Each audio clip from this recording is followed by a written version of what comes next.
The world-famous Geneva Motor Show was supposed to be on right now, but it was cancelled due to concerns over the coronavirus. So car companies are making announcements and world debuts all over the place now.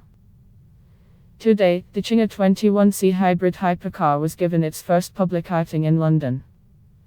Read, OK's first ever only service station is coming this summer. If you want to find out more about the unveiling of the vehicle, check out Autocar and Motoring Research's articles. But for now, here's the good stuff. Credit, Autocar near side shot of the China 21C. It has a single, central seat for the driver. Sort of like the original McLaren F. They say its seating arrangement was inspired by Star Wars Pod Racer. Credit, Motoring Research. A significant portion of this car's parts are 3D printed, meaning materials are used in the most efficient way possible. Credit, Autocar China has a 1+1 seating arrangement, like a jet fighter.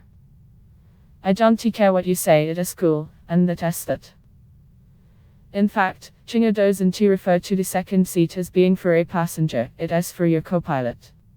Roger that. Credit, Motoring Research. China isn't your typical gas-guzzling hypercar. Well, it is, but it also uses electric motors and can be fueled with carbon-neutral methanol.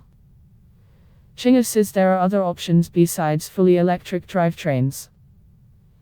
A hyper idea for a hyper-conscious future. Don't usually focus on vehicles like this at Sen, mostly because hypercars tend to be pretty bad for the environment.